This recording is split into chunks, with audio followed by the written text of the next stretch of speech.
Moments with Marianne. I'm so delighted we're spending this time here today. We have a very empowering show coming right up with special guest, Emily Francis. And she's here to share with us her new book, Whole Body Healing. Create your own path to physical, emotional, energetic, and spiritual wellness. Now, many of you know Emily. She's been on the show before, and she's also the host of the weekly radio show All About Healing on the Healthy Life Radio Network. She's the author of The Body Heals Itself, Stretch Therapy, and of course, the book we're here to talk about today, Whole Body Healing. Now, Emily has a master's degree in physical education and human performance, and her work has been featured in Elephant Journal, Today.com, Spirituality and Health, and many more. So let's welcome to the show, Emily Francis. Thank you, Marianne, for having me. I'm delighted to be here. You know, what a joy it is to have you here and to talk about this book. I was so excited to hear that it came out. Oh, me too. It's been a long time. It's been a lot of research to make this book happen. So why don't you share with us the inspiration behind writing this book? I would be happy to. So my last book was called The Body Heals Itself, How Deeper Awareness of Your Muscles and Their Emotional Connection Can Help You Heal. And that comes from my years of hands-on clinical body work and the emotions in the way that the body stores. And then what I realized too, though, is that in order to achieve true, lasting, and sustainable healing changes, people need to understand the various aspects or layers within the body. And what we really haven't done a good job teaching is who to go to for which condition, and really learning that we have a valuable amount of helpers for our healing that are on the mainstream, but also are not on the mainstream. So as the host of All About Healing on Healthy Life, I have a lot of people from around the world that I get to interview and talk about different healing possibilities and healing modalities, and I have a child with recovery out of an autism spectrum diagnosis, and I recovered myself out of a very severe anxiety and panic disorder, and I did it by approaching the body in the same way. So with different conditions, we still had tremendous results because I finally learned about the body memory system and also the different aspects, and missing one of those aspects can lead to a long time and a lot of healing time wasted. And so I put this book together to help other people know what's out there around the world and in your neighborhood that might change your life.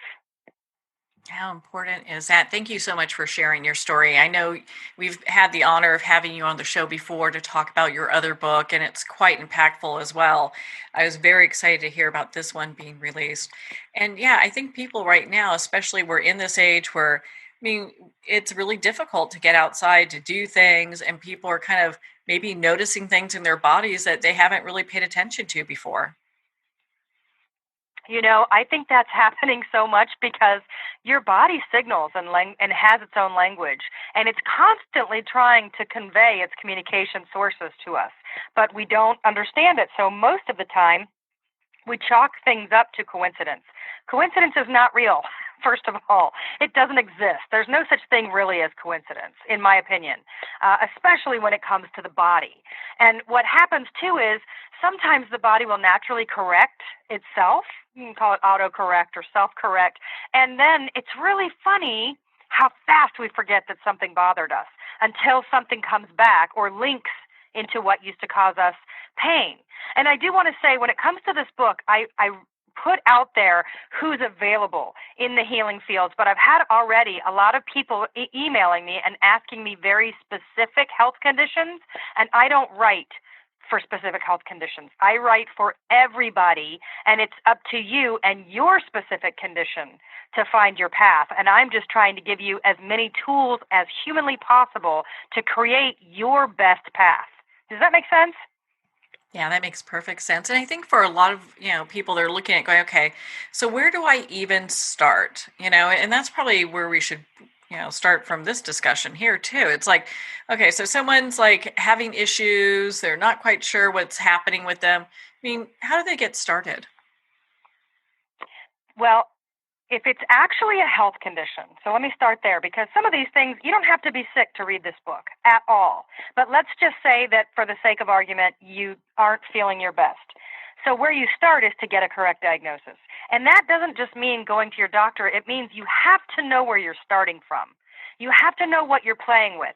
And I talk about this because look at the Lyme disease tests alone in this country are consistently wrong. So people take 2 to 3 years to even get the right diagnosis. So what we start with in the book is your physical body, and then we go into who's the specialist under every single organ and part of your body. So if something is acting off, first you have to know who to go see and what kind of tests you need to have and what kind of research is possible. But that's if you're sick. If you're not sick, but still something is off, I teach you how to do a body scan and start to ask a deeper dialogue of yourself so that you can start putting together some information. Because where we get started, again, is still a diagnosis. It doesn't mean a diagnosis of illness. It just means you have to have your concrete answers of information so that you can actually move in the direction that's going to yield the fastest, easiest route for results. Well, you brought up a few things that I want to touch on. Let's start with the memory system of the body. So what is that? What does it look like, and how do we tune into that? I love that question. I love that question because it's a broader answer than you think it's going to be, and here's why. We have cellular memory, we have muscle memory, we have tissue memory, we have our mind mental memory. And I don't believe they're the same thing, but they all work for the same greater cause. But I believe that we have to feed the different memory systems in the body. So like muscle memory is very different than what our mind might remember. Or cellular memory. Cellular memory has become recently a catch-all term. Same with tissue memory. And they're not exactly the same, but they exist. So cellular memory can have things like the genetic lines. You know, there's even now real research that talks about down the DNA lines of Holocaust survivors are passed through the genetic codes. So even though a person that wasn't actually involved in the Holocaust will still have a repeat body response to similar stimulus from the genetic codes. That's totally different than a muscle memory response and different than a tissue memory. So tissues we talk about is your fascia and in cases the muscle, but also like Chinese medicine, they believe that your memories move through the blood and plasma. So every part of your body sort of contains a way that it has a response to memory and actually stores memory. But the one that I'm the most familiar with is muscle memory itself because that's what I work with in my daily life and practice. That's very fascinating. I think a lot of people, they think about this, they don't realize how much the body stores, and that could be impacting their health. In a big way, in a really big way. And, you know, sometimes it becomes overwhelming. So I don't want to say all this to overwhelm somebody, but I do feel like so here's like, this is going into the next book that'll be out next year, but when a person is involved in a trauma, and a trauma is a really big term, so it doesn't mean that you have to have had the most god-awful thing, but anything that really slices into your body changes the memory of how you view things, and it changes the tracks. But when a person is in a trauma, so let's say a car accident, a lot of times when you talk to them, they have a haze around the memory because their mind sort of ejected from the situation because they can't really remember, or it's a gift of the mind that in trauma you disconnect from the body. But when it comes to your body, it doesn't have that same luxury. It never disconnected, and it has all the facts stored within it. So when I look at healing now, my approach into healing really kind of, I don't want to say bypasses the mind, but I'm going to have to say bypasses the mind because I want to get the facts from the body. So for me in my bodywork practice, I don't let people tell me a lot of their story because I want to hear what their body has to say. And I finally learned the right vocabulary to be able to articulate it enough to share it in my work and in my books to make people understand, oh my gosh, you're right, I'm really hazy in this part, but my body has this memory, and you don't know it until you sort of tap into it. This is where, like, mental practices like EFT, emotional freedom technique, taps into the body and has a direct dialogue and communication into the body. But me, I'm a body worker. I'm a clinical massage therapist. How many of those people are writing books? And so I have this really genuine viewpoint of the body that most people just don't have. Yeah, you have a very unique perspective when it comes to this because you bring so much into it. We look at, you've got it's the mental, physical, emotional, spiritual components that you bring into this. It is. And I've been really fortunate because I work on people. I'm not really that much in practice, but there's certain people that I'll take. And what I have found through many years is that people find me at the point of needing to make a shift. So nobody comes to me and goes, "Oh, I need to relax." That is not what I do ever, and I'm very specialized. But people tend to find me when they need to shift in their perspective and mostly in their spiritual life, but also understanding that there's a layer of energy in your body, the energy body, that is often overlooked, and that's where the miracles happen to live. So I love that. Well, that's good because I wasn't going to ask you about relaxing because I think most of us right now, we've got so much stress going on. There's so much we're being bombarded with. I mean, so, from the people that are reaching out to you and the people that you're working with, what are you commonly seeing as some of the issues that we're dealing with today? Autoimmune disease. A lot of people reach out to me with autoimmune disease, and I have to tell you that it's actually one of the fields that I know the least about because people that have autoimmune diseases generally don't like to be touched because their body's so sensitive. So I don't see them in my practice. A lot of people ask me about fibromyalgia, and I just don't have a lot to give there because of that, because there's like 12 points on the body that you touch, and if they're in pain, you lead to that assessment. Well, then obviously I don't see a lot of people that have fibromyalgia because it's not comfortable to lay on a table and have somebody touch you. So I do find a lot of autoimmune, but what I look at in autoimmune illness is more the spiritual perspective and the energy and the emotional. And I do believe that autoimmune illness is attributed to inflammation, but also there is an emotional component. Something has tripped up the wires in your body. And I would love for people to be able to do some internal work and face some of those scenarios and let their body tell the messages of it so that we can make some differences. But it's a tough one to navigate. That is what I would say is one of the hardest ones because, one, it often gets misdiagnosed, and two, people don't really understand the nature of it. But even in this new book, I have a whole section on the pain body. I also have a section on the pleasure body because people don't talk about pleasure enough, but that's a different thing. But in the pain body, there was actually a research done with mice, and I have this in the book, that they have been able to track that there's a minuscule second, beyond a second, less than a second, of when a person retrieves a memory and then feels pain. So, or has a stimulus and then feels pain. So with autoimmune, they directly studied to autoimmunity. And so they found that with a particular chemical, they can block the retrieval of pain based on the stimulus.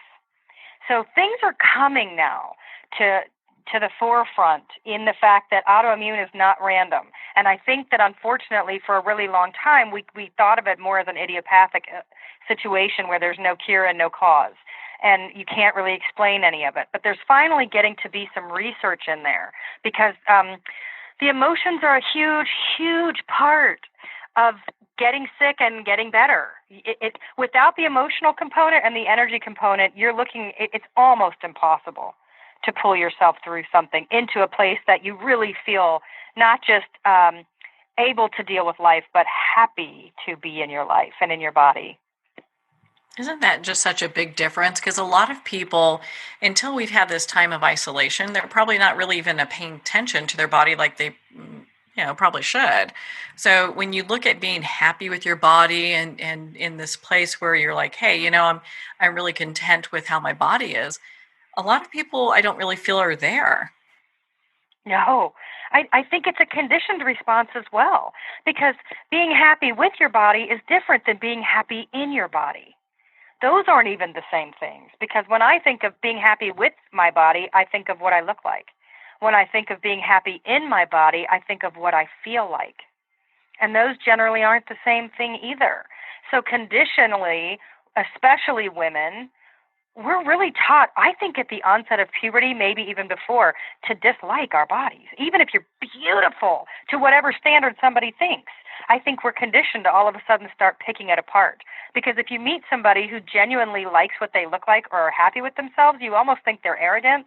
You almost put them down. They immediately separate themselves from the herd. And that's really, it's a sad thing. Like, I have young girls. We stand in front of the mirror and do, look how beautiful, and we do the physical, but then we talk about, look at this brilliant mind. You're so creative and sensitive and precious. You know, I do like a list of 20 things at a time. Or at least 10, because I need them to know how valuable they are. And being happy in our body is the goal for me and for people that I work with is you know, this is a story that I actually put in the book, but it's really significant to me. I was in the airport. It was morning. I was so tired. And I went into the bathroom to use the bathroom before we got, had to board. And it was just me. And then one TSA agent came in. And she used the bathroom, and she was washing her hands. And I don't know why. She didn't even notice that I was standing there, or she didn't care. But I was about 3 mirrors away. And she's looking at herself in the mirror, and she's going, I look so fat. Ugh. And she's making these sounds and then making these faces at herself. And she's really doing affirmation work of the worst kind, because she's locking it in to the cellular memory and the physical and the tissue memory. All of it's taking it in, because you're looking at yourself in the mirror and doing it as an affirmation. And when she started to walk out, I blocked her. And I stood in front of her and I said, first of all, you're beautiful. And she kind of like, ugh. And I said, second of all, should something happen to you, God forbid anything happen to you, you will wish to God that you looked and felt exactly like you do right now. Good for you. And she got teary. Yeah, she got teary-eyed. And she was like, oh, you're right. And I said, you know what? You're beautiful, you're strong, and you're powerful, and it's time to change that dialogue. And I know I changed her. I know I affected change right there, because she was so affirmative in her version that I became equally as affirmative talking to her and making sure that I looked deeply into her eyes, because she was locking it inside her body. You don't realize that. When you look at yourself in the mirror and you say something negative, you're locking it into all of those different body memory systems, and they're listening to what you're saying, and you're the guide. Yeah, without a doubt. I mean, we look at Dr. Emoto's work that he did with water, and just, when people are saying kind things to water, how the cellular changes happen within the water structure. Yeah. It got rid of chlorine I think he had like 250 people standing around the water to say thank you, just repeating thank you. And it changed the structure to where it was no longer chlorinated water. And yet, why is it that we don't understand that miracles are so common? We think they have to be really huge, but miracles are everywhere all the time. And I believe in miracle healing, and that's on page 1 of my book. I believe in miracles and miracle healing, because we don't have enough faith in ourselves and our ability to heal, and in our body's ability to change direction. And a lot of it is because we're not guiding it well. Yeah, not at all. And it's interesting, getting back to that flight attendant. She probably has had programming from her mom, and maybe her mom has had programming as well. And this is something that might have been like a generational thing. Maybe it's something she just feels about herself personally, obviously, because she's saying it out loud. But to have that shift in a way that really kind of shifts perspectives, I mean, what a gift that is. I was so tired, and but it felt so right. There's no way I could let her walk by me. There was just no way. Knowing all the things that I know and letting somebody hurt themselves like that, that's self-harm.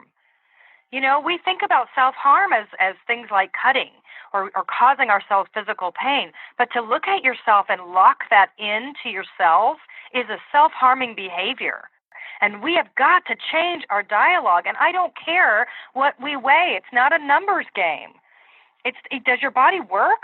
Are you able to be functional? Are you able to do some of the things that you really want to do? And then if not, then we have to start from square one and get our right path of information so that we can begin to see what the options really are. I mean, even my acupuncturist treated somebody for Bell's palsy. So if you guys are listening, Bell's palsy is a paralysis of one side of the face. In the United States, it's considered an idiopathic illness. No cause, no cure. They cannot describe it. They have some medication, but it really doesn't help. And people leave with Bell's palsy always having a droop on that one side of their face. Now, Chinese medicine, she cleared it in 2 sessions, and there is no trace of Bell's palsy in his face. I know this because I met him, and he's the reason that I started seeing that acupuncturist, who became one of my best friends in the whole world and is one of the people that helped me research for this book. And how amazing is that you can go to a different style of medicine and they have a description for it. So one of the other big parts of this book is my encouraging that the 3 biggest medical systems in the world are Western allopathic medicine, Chinese medicine, and Ayurvedic medicine. And they're totally different in the way that they approach the body. But if you can't get the answers or the results you're looking for, I am begging you with all my heart and giving you all of the information in this book to give you a different route. How important is that? And so when you started researching these other methods of healing, what started you on that path? What was the first one that you came in contact with? Well, when I first started researching this was because I fell down in my life and sat it out. I started suffering from such bad anxiety and panic. I went from being a kickboxing and yoga teacher and kung fu and tai chi and all these exercises, and I had a degree in exercise science, and I was your cheerleader. You know, I cheered in college, and I ran a corporate health club. I was the person that you saw for motivation. And then I never dealt with my father's death, which happened when I was a teenager. I turned 25, I stopped drinking, and everything came to head. And I really stepped out of my life completely. So I first started looking for healing for myself because it was really to that point of, oh, I don't actually know how I'm going to survive this. I don't want to go anywhere, but I also can't even be functional as a member of society anymore in my life. So the first place I went was psychology. I went to a therapist. And it just really wasn't the best match. But the next places that I started going to was I went to a Native American medicine person, and I went to a person that channels, and I went to a person that is a psychiatrist, which is a doctor for the mind. And I tried different psychology, which is different for your behaviors. I went to EMDR therapy and hypnotherapy. I mean, I started piling it on because I was just begging for any kind of relief inside myself because I was living in complete chaos and I had no way of figuring out how to get out. And it was all in my body, so you can't escape it. And then when you start having that, your body starts breaking down. And then I was getting all these crazy physical diagnoses from different doctors, and I had like an inhaler because they never even tested me for asthma, but they just started prescribing inhalers because of my shortness of breath, which was panic. And so then I started thinking, I had to go back later to a doctor and go, why do you guys keep filling this prescription? I'm not an asthmatic. And they said, oh my gosh, you're not? I just assumed you were because the first doctor prescribed this. And I said, I don't have asthma. But when you have such a breakdown in the mental system, then your physical body follows suit again. So I started thinking, I'm not healthy. That was my mantra all the time. I'm fragile. I'm going to break. I'm going to break at any minute. What if the what ifs can kill you. The what ifs can take your whole life apart. And my what ifs were, what if I pass out right here and I don't actually die and then people know I'm crazy? What if I stop breathing? What if and everything became what if. I would walk into a room and think, what if I pass out? Who knows CPR in this room? And it was a self-perpetuating, isolated hell that got so out of control that I just had to step out of my life, and I just let really solid years pass me by. And then I had to learn. And this is the thing, and I always hesitate about this particular bit of information in writing it in my book, but I'm always happy to share it. And it's that I was adamantly opposed to medication. Adamantly. So for 7 years, I suffered with this anxiety and panic with only like 5 years of not telling people about it. So not only was I suffering, but I was so good at faking it. And then it became too hard to fake anymore. But I went to a psychotherapist. His name is Tom Rutledge, and he's the author of Embracing Fear. And I was reading his book, and I wrote him a letter that basically said, I'm a phony and a failure, and I thought I could cure myself through spiritual practices, and it turns out that I've failed at everything. And he wrote me back, and he was like, wow, wow, the way you talk to yourself is so dangerous. And he said, clearly you've done a lot of work, but you are missing a really key part. And this changed my life. He said, the brain and the mind are not the same thing. And he said, the mind is where your thoughts live and your behavior patterns, and you're doing a ton of work around your mind, but your brain is an organ. And he said, if it was your heart or your liver or your kidneys, you wouldn't hesitate to correct it and save your life. And he said, what is your deal about medication? And because of him, I tried a child's dose of an anti-anxiety medicine. And honestly, Marianne, I got my life back. And I'm not on the medicine anymore, but I took it long enough to retrain my body systems, what it felt like to function at a healthy level. And I had to be on it long enough for my body to relearn the tracks within the memories. And honestly, that's how I started understanding memory system, was that my body had to relearn and my brain had to relearn what it felt like to be healthy again. And because of all the other work I had done, when I finally was given that nourishment and corrected diet, if you will, it's not a food, it's a behavior pattern, but I claimed my life again. And I had the other tools already in place to make them finally work and everything locked in. And so I feel like I came back from the dead and reclaimed my life and lived and began my new life, which is that if you're thinking, I wish I was, then what are you doing? Don't sit on your butt and wish you were. Like, how do we make that different? How do we make us get up and do it then? And for me, it did have to come down to that medicine, and people were mad at me. I had people in my holistic community that took it very personally that I finally decided to try medicine and told me I was a faker, and they were so disappointed in me that I tried this. And so I always put in my books, there's no shame in that game. I don't come into your healing with my judgment of what you need to do, because I'm not you, and you're not me. And I listened to way too many people along the way and let way too many people make decisions for me regarding my health and healing. And once I took my power back, it was over. There's nobody left. And that's why I advocate, and why there's a spiritual section in this book, is because I now do deep meditation to get my answers for what's next from spirit and not from people that don't know any better than me. That's a long answer, but that's my real honest answer. Like I can't not tell that story because it was so huge, and because healing didn't come to me just because I studied it. Healing came to me because I live it. Yeah, it really is a journey, but how many of us are going through that exact same journey in one way or another, where we're, struggling with different healing aspects or different things, mind, body, soul, you name it, that we're trying to work through. And having some kind of reference point is great. But I think, I love how you also talk about, you went on the medication, and that's what it's there for. Being spiritual doesn't mean you give up everything that modern science has to offer. You really kind of dovetail them both together in a way that uniquely fits you. And I also think, and I think I bring a unique perspective to the healing because I do not turn away from one style over the other.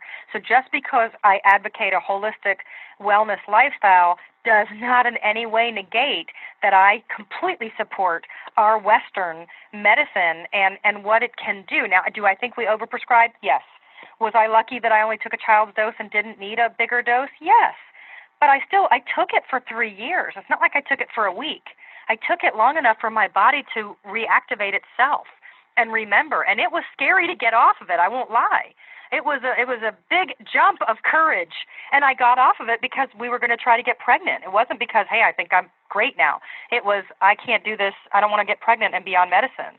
I don't want to do this to my children. And I'm so grateful. And for some reason, by the grace of God and by whatever hormones changed, I've never had to go back.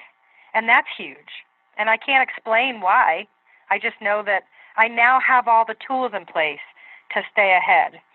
It doesn't mean I don't feel anxious. It just means that it doesn't take me down anymore.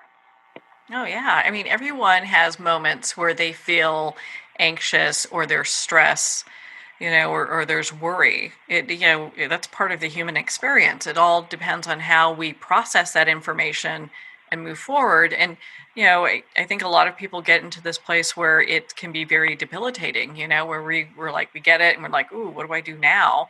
Or I can't do anything, It's such a self-perpetuating cycle, and everybody's exit point out of the circle is different. And what woke me up might be something totally different than what wakes somebody else up. But when you get in that cycle, you start to feel so incredibly unhealthy. It doesn't matter if you're drinking green shakes every day of your life and you're eating perfect things when you still feel like you're a lunatic. On the inside, you're not healthy. And so, and it's interesting because I do feel like I claimed my life and I am truly as happy as I look. And I act like. And it baffles some people. So I have a lot of old friends that'll reach out to me and say, I got to know how you did it. I have to know because I'm losing myself in this, especially right now. People are losing themselves. But what we forget is that a spiritual breakthrough looks like complete and utter destruction. It's not pretty. Yeah. It's not like all of a sudden you go, I'm better. Like, it's a hard-earned journey, and it is not pretty, and it's very personal. So even when you're on these journeys, people can stand with you, but they can't help you really. Well, and the really positive thing is that there's a light at the end of the tunnel. They don't have to stay where they're at. There is healing, there's a process, and it's a personal journey. Yes, some of them are very hard, but it can at least get you there. And I love that I put as many quick reference charts in the back of the book as well, because it's easy to look over and see and then go, oh, you know what, I do want to try the Rosen method. Oh, what is that sophrology?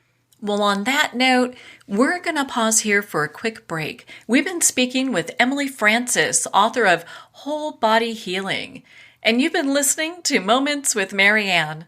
We'll be right back after these messages.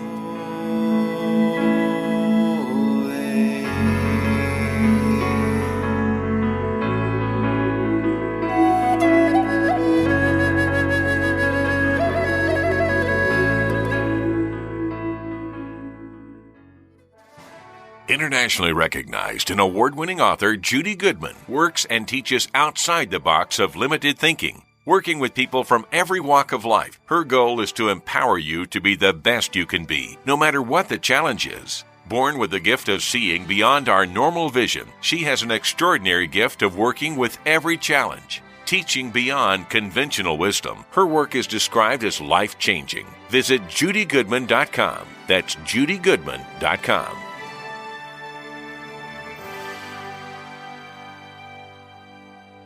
There comes a moment when you realize you're somewhere special, when you discover that each beautiful creature that you see has been rescued from a life of absolute horror and brought to this incredibly free place. Here's where their lives were forever changed and where yours will as well. Discover over 500 tigers, bears, and lions at the brand new visitor center at the Wild Animal Sanctuary just outside Denver. For more information, visit wildanimalsanctuary.org. Discover true freedom at the Wild Animal Sanctuary. Have you ever had the sense that your thoughts might actually be doing something? Ancient secrets of manifesting have been masterfully revealed in the award-winning book Manifesting 1-2-3 by Ken Elliott. For the first time, the author's experiences and stories in this book describe exactly how your thoughts can create anything. You've been doing this all your life, but it's never been fully explained for you until now. Visit manifesting123.com for more information today. Manifesting123.com.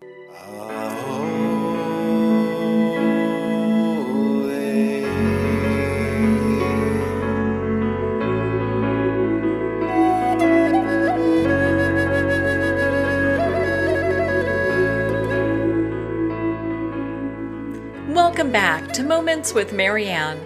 We're here today with special guest Emily Francis, who's sharing with us her new book, Whole Body Healing. So welcome back, Emily. Thank you, Marianne. I love being here. Oh my goodness, what a joy it is that we get to spend this time together. Absolutely love this book. I think this book is a huge game changer, and I'm sure a lot of people are feeling the same way. Thank you so much. And I hope people do. It's a resource book. I really want people to know that because I've been getting a lot of emails lately about this book with very specific illnesses. And I have to say, this book is not for the sick, and it doesn't link to any illness. It links to understanding what part of our body might be off balance and what team of helpers that requires to help us heal.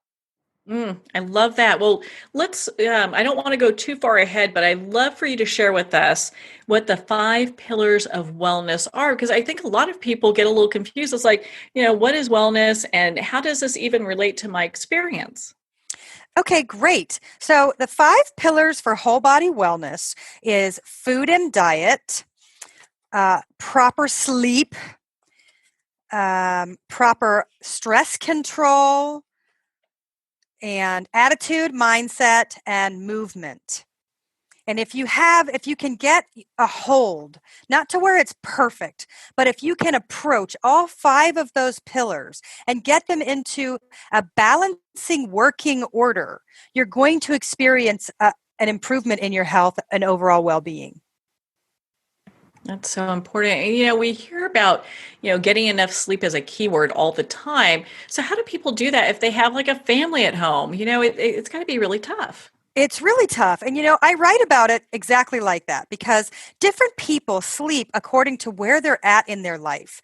So people that don't have children or maybe that are older and their children are grown have a different approach into their sleep. It can be a lot more of a peaceful sleep. People that are younger might not have a peaceful approach to sleep, even if they don't have kids, because they might be in college cramming for exams or drinking a lot or out partying or eating really junky food. So the approach that we take into sleep, really, you have to keep in mind where you're at in your life and what cycle of life you're in. But the approach is to get as much of the deep sleep as you can.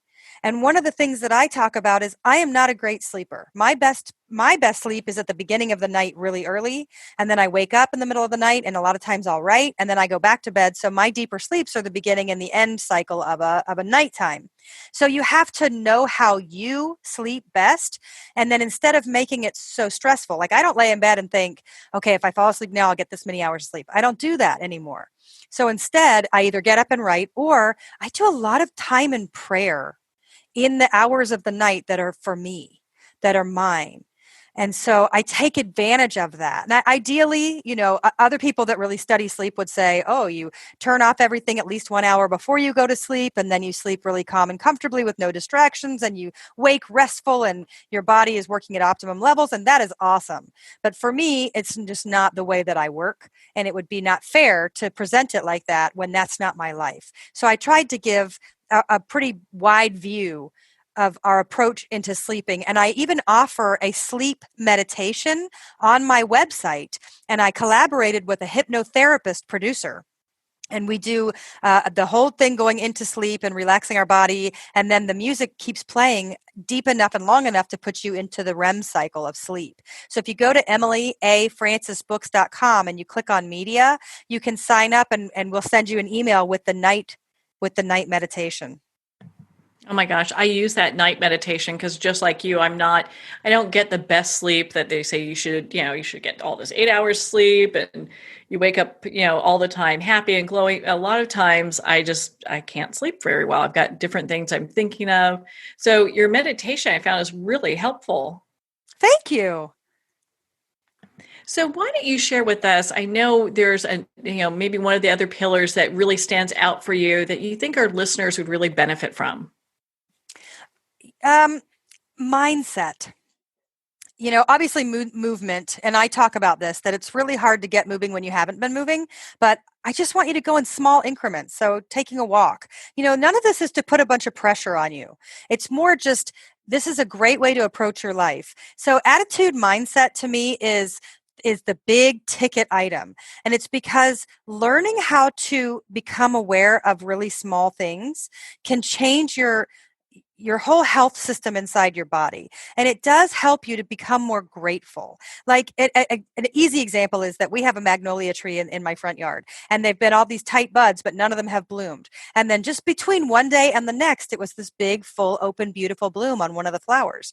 And I just noticed it because I was going to get the mail. And I thought, wow, that is so gorgeous. And I sat there and just wandered looking at it just in complete wonder of how gorgeous this was and how I could have missed it if I didn't come outside, and I keep track of my beautiful blooms day to day and how different they are because they're so subtle.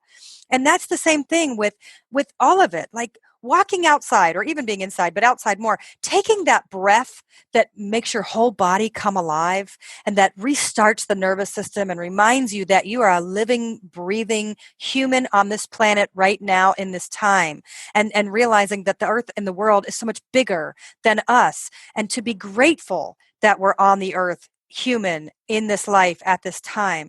That mindset will reactivate the cells in your body to program healthier. So if you are always looking at, there's three kinds of people: the people with the glass half empty, the people with the glass half full, and the other people that are just grateful to have a glass. I want to be a person that's grateful to have a glass. And some days it's going to suck. And some days your cup overflows. But it's being human and embracing the human part of your life that can help you become healthier, a healthier, more balanced version of you. That's so important. I'm so glad that you shared that with us, especially now. I mean, we're just in this really chaotic time that people are feeling. And to be able, and they're just starting to open up some of the states where people can go out and be in parks and different places, or maybe it's a walk around the neighborhood. It doesn't have to be like you're going for a 10-mile hike, but being out's so important. Well, breathing outside air is important. And I talk about this: earthing, getting your shoes off and putting your bare feet to the ground, into the grass, into the dirt.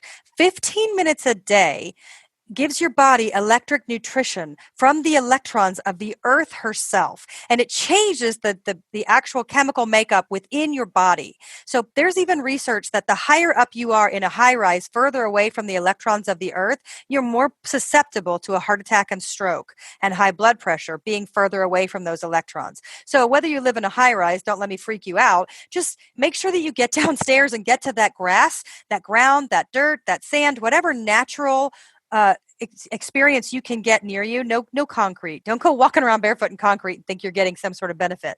But get into the earth and you will change the internal structure with the electrons from the magnetic field of the earth. I love that, and I've done some research into earthing too. And my goodness, what a huge benefit that is. How sad that it has taken so many years to research and finally put science to what we already have always known, right? Science is so slow to catch up sometimes. At least we're getting there. We are getting there. And now, because it was fun to actually put real PubMed articles to the earthing in my book to really explain that this isn't just me being a hippie. This is real. It's been proven. Yeah, I have a hard time seeing you as a hippie anyway. Wow, really? That's so funny. Well, and but it's really just common sense when we look at it, because we are so detached from the earth. You think that would be something that would really have a huge impact. And a lot of times people don't even consider that. Yeah, it's very sad, actually. And you know what? I do have to say this. There was one part that was pulled from the book that I'm still really sad about, and that's the indigenous medicine, the Native American medicine.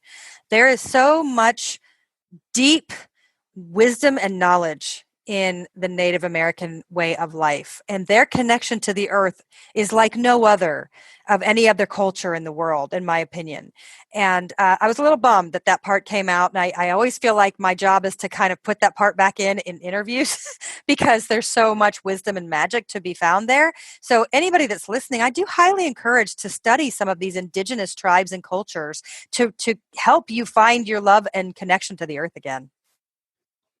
So let's talk about, and because you've got so much great information in your book, I mean, we're not even touching the tip of the iceberg here, but you do in your book talk about intentional breathing. And I'd love for you to explain what that is and why that's of benefit to us. So I have so many things about this because there's a saying, where there's breath, there's hope. And in yoga, when they talk about pranayama, or the practice of breathing practices, they say you can cause or cure any disease through breath. And in the Taoist philosophies, they believe that you're born with a certain number of breaths, and how long or short you use them will determine the length of your life. Intentional breathing is to link your breath into the body and into the spirit and into the physical energy world that's around you. It changes the way that your body works inside, the lungs and all that. So all these years, especially little girls at puberty that are told to suck it in, we breathe opposite of the way that a baby would breathe. So when we inhale, the belly should expand like a balloon, like you're blowing up a balloon. And when you exhale, the navel should come back towards the spine. But most of the time, we breathe up and down where the shoulders rise. So out of the 100% of lung capacity, 80% of that comes from the diaphragm. And only 10% comes from the sternum in the middle of the chest. And the last 10% comes from the clavicle, the collarbones. So people that are breathing up and down, you'll see that they're only using 10 to 20% of lung capacity, which is very dangerous and doesn't oxygenate your blood. So when you breathe with intention to change the way that your body accepts breath, will change the mindset, the body, the way that your blood oxygenates, the health benefits. But it's also more than that too. I actually do a practice in this book that I really love, and it's to connect into the universe or your God source or whatever you want to name it, but I'm going to say God for now. I think of closing my eyes and I imagine God right over my head or in front of me. And I exhale and God inhales that breath. And then God exhales and I inhale that breath. And then we just go back and forth. Or you can do it with a tree because that's real. The tree gives you our oxygen and we give the tree the carbon dioxide and we go back and forth. But when you slow down and you start to do that imagery, your breath changes so profoundly that you immediately can understand what I'm talking about with intentional breathing. And one more thing on that before we move topics. Whenever people say, take a deep breath, we always do this giant inhale like we're about to go underwater. But if you really want to take a deep breath, the best thing to do is exhale all the breath that's already in your body to create a whole big pathway for that breath in. Because when we take a deep breath and we haven't released what's already inside, then we can feel really anxious with our breathing because we don't have a lot of space to utilize to get that oxygen in. So whenever you hear somebody go, all right, now take a deep breath. First, blow out. So if you watch like a professional swimmer, they get in the pool and they do this big exhale before they take that giant breath to get them across the pool. So I want you to change the way that you accept taking deep breaths and understanding that exhaling and then a nice deep inhale. And then if you add that ah sound, the AH, it signals to your nervous system to let go. That's it. I love that. I love that. I was doing that as you were explaining it, and you can feel the release happen. And you're so right. When you like release the air from your body first and then take a deep breath. There's an opening for it. Yeah. Now, as a sidestep, I am a lymphatic drainage therapist. That's my specialty, and I work on people post-cancer that have something called lymphedema. It's a chronic condition. But the lymphatic system is the only system in the body that's a negative system, meaning that you have to clear up all the avenues first before you treat the affected limb. So if you don't get the excess fluid removed, then everything comes to a backup. So if somebody has lymphedema in their leg and I start on their leg, all I'm going to wind up doing is putting a huge swelling at the top of the leg because there's no place for it to go. That's the same thing with breathing. It really is. So when people say, take that deep breath, and you have no avenue to really pull it in, then it becomes stressful.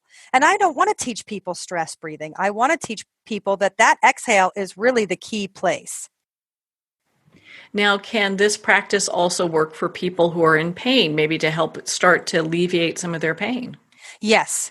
You can either put your mind into your breath, or you can, if you're in a lot of pain and you can't get out of it, there are meditation ways to sidestep a little bit to the side of your physical body so that you don't have to be in the body so heavily.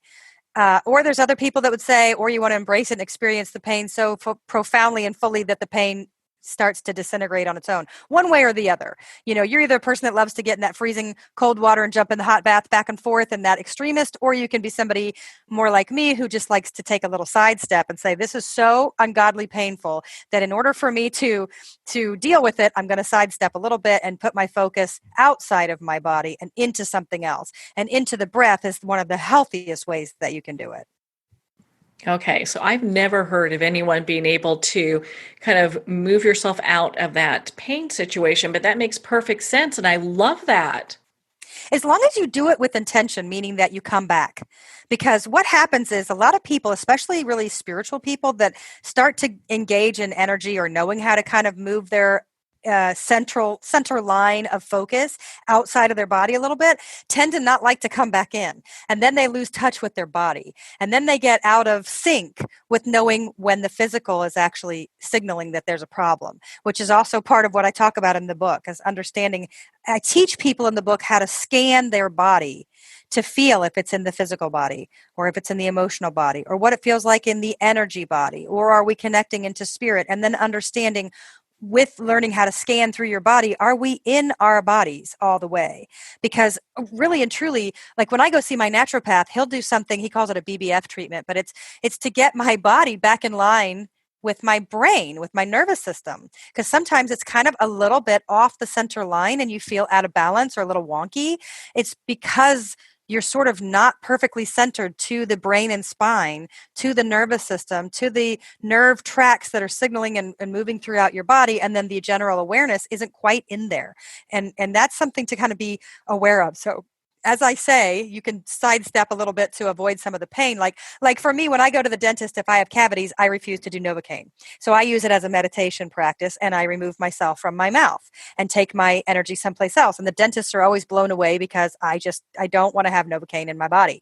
And they're like, I can't believe you could do that and put up with that kind of pain. But for me, it's a practice. And then when I leave, I can put myself back in and then feel like, oh, that did hurt a little bit, didn't it? It's not that I don't feel any of it. It's that it's not my point of focus. Okay, so you're way better at that than me. Well, it takes some practice. It takes some practice. I mean, I'm 45 and I started practicing Tai Chi and yoga when I was 23. And I learned a lot. I'd never had anybody speak about energy so freely. And Tai Chi is all about the energy body. You're moving energy. So I learned about my body in such a different way. And it's been so beneficial. I've carried that knowledge with me every day of my life since, and started to kind of play around with that and learn what's mine, what's yours. Because the other part is when you're like that, you can also feel other people's energy and mistake it for your own. So I even go through those meditations of scanning your internal body and then scanning the external around your body to make sure it's you or it's someone near you and not yours. I'm so glad that you shared that because, there have been times just in my walk where I've had a very close, friend or family member, and I've actually felt pain that wasn't mine. And it took a while to kind of discern how that is. Most people don't even know to look for that. So to have a book that offers that, what a gift. I feel honestly, now I love The Body Heals Itself, The Whole Muscle Body. That's my big study. And that was the book before this one. This is the follow-up book. And it really is more than 20 years of gathering information and putting all of it for the reader. I really give you basically everything I know is in this book. And so that's why it's such a powerful resource book, because I have a show all about healing on Healthy Life Radio. So I interview people from around the world that do different sorts of healing practices, and also being a massage therapist and being in the hands-on healing world and experiencing so many different ways to approach our body in the name of health and healing. I give you every secret, every nook and cranny that I've ever come across in my life is really in this book. And in the back of the book are charts under the different aspects of the body for quick reference guides. And that's why I say this book, you're not going to sit down and read cover to cover. It's not a story. It's a resource reference book for you. And honestly, I think it should be everywhere and everybody should have one for them to be able to go, wow, you know what, something's really off and I have no idea where to begin. This helps you create your path. Okay, so I read the book cover to cover, so maybe I just didn't get the memo. It's a reference book. Well, nobody says it's a reference book but me, but I still feel like it's a reference book. I feel like it's just research put down. Well, I felt it offered a lot of information and there's so much in there. So when I went through it, I was like, wow, okay, this is really cool. And you even have a chapter that talks about, how this can be used with parent and child relationships. I do. I talk about the different relationships, parent to child, friendships, partner relationships. And I really get a lot of this because of my hands-on healing work. I hear people's secrets. So, I'm not a therapist. I'm a body worker, but I'm like a body therapist. So a lot of times people will engage with me in their secrets that their body has been holding on to that they've never talked about out loud. And through this, I started to realize how many people take it into their bodies thinking, what did I do wrong? Why did this happen? And it's not your fault. And so I think there's just a lot of information, and I do a lot of, this is what I can offer to you, is we need to be honest. If you have been keeping secrets, this is the time to come forward. But different relationships affect our bodies very differently, and we need to become more aware of that. I just don't feel like, all these years of therapies are usually about the mind, but we've missed that really crucial part about where your body plays. And that's who I am. That's where I come in. When a person, especially in trauma, it's so easy to use trauma as your example, but when a person has had a trauma, there's a lot of talk of they ejected from their body in order to survive it. But your body doesn't have an eject button. So your body is holding on to all the facts and all the truths and all the traumas as well. And it speaks more straight and to the point. So all these years of people going to therapy, which I still think is great, but we've missed the key portion, which is that your body plays a part in this too. And if you can learn how to dialogue and have better, stronger, and more healthy relationships with yourself and the people that play into your life, your body will change its tracks. So a lot of illness stems from not being honest with yourself or sharing the experience or feeling the feelings, because we don't really know how to go through that. And so if you go through the body, you can release both in a more effective way faster, because you're not leaving one behind.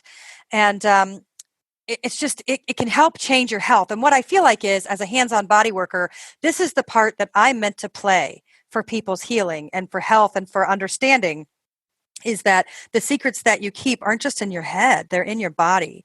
And so I talk about the different relationships, partner relationships, parent-child relationships, friendships, and I give you permission to know that if something has happened, it might not be your fault.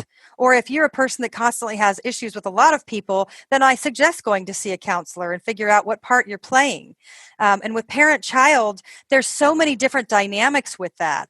And if you're the child or if you're the parent, those are very different dynamics. So I'm coming at it from the place of listening to people's secrets and being the hands-on body worker for so long, that I'm giving you permission to allow yourself the freedom to become honest and to learn your boundaries and to navigate your relationships differently. And I do believe that's the key to health, is to keep your body in this place, not just the mental focus.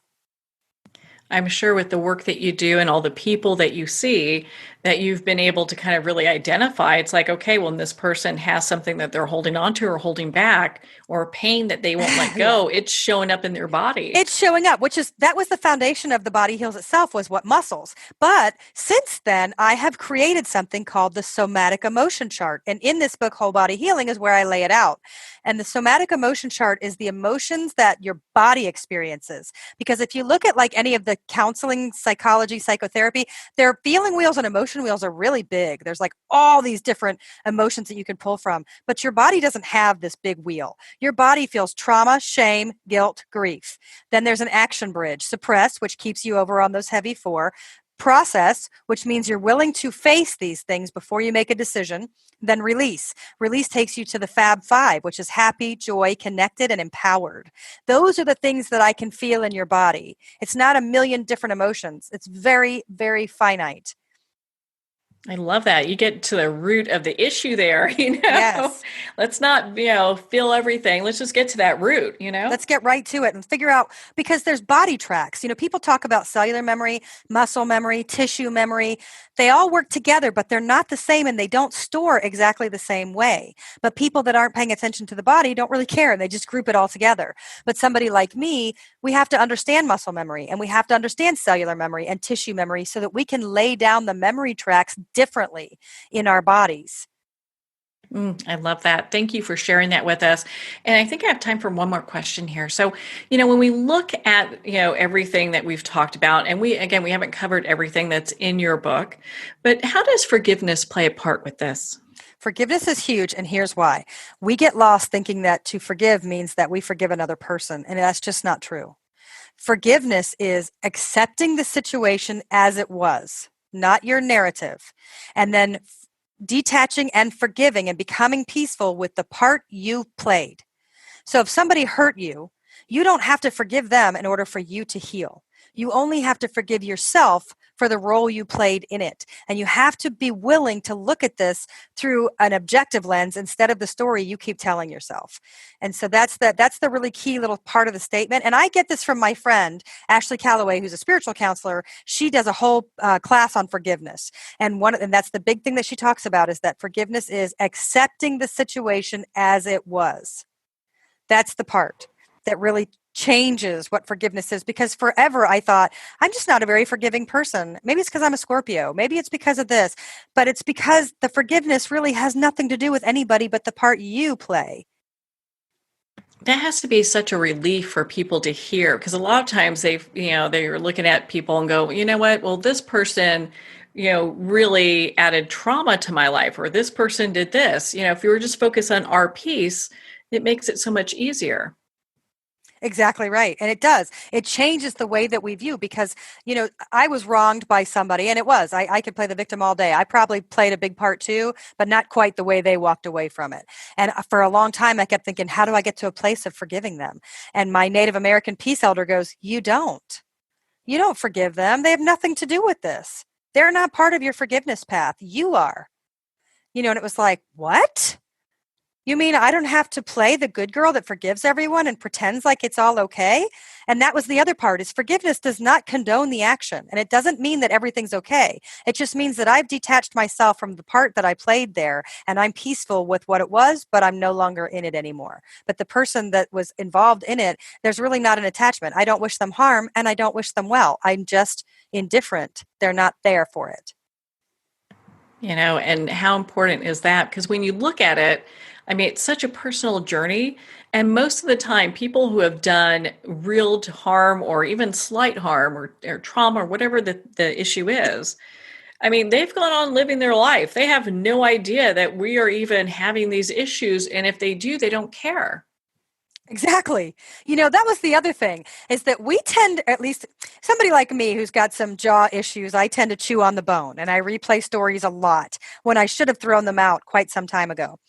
But when I meet other people that do the same thing, and I realize that maybe it was something that wasn't that important to me, and they've been playing it over and over, and I think, gosh, I've not even given it a second thought, and here you are making yourself crazy. And then I had to turn that on me and go, wow, how many times have I made myself completely nuts on a situation where the other person could not have even thought twice about it? It's a liberating thing to do. Oh my goodness, Emily, we could talk about your book, Whole Body Healing, all day long. Where can our listeners connect with you, learn more about your book and your other books and the work that you do, and of course that meditation, and be part of your community? Well, I would love it if you'd follow me on Instagram at Emily A. Francis Books. But my website will give you all the different social media pages, and you could email me direct, EmilyAFrancisBooks.com. So pretty much everything is Emily A. Don't forget the A, because there's a lot of Emily Francis's. EmilyAFrancisBooks.com. Well, Emily, thank you so much for taking the time to be on the show with us here today. Thank you so much, Marianne. I've always loved being on your show. You're so special and so beautiful and wonderful, and thanks for having me. Well, thank you, Emily. It has been such a joy to spend this time with you, and of course, to talk about your new book, Whole Body Healing. Whole Body Healing is available at Amazon, Barnes & Noble, and all indie retailers, and of course, you can get it on Kindle. Well, we're at the end of our time today. I would like to thank everyone for tuning in. You're listening to Moments with Marianne. And remember, make every moment count.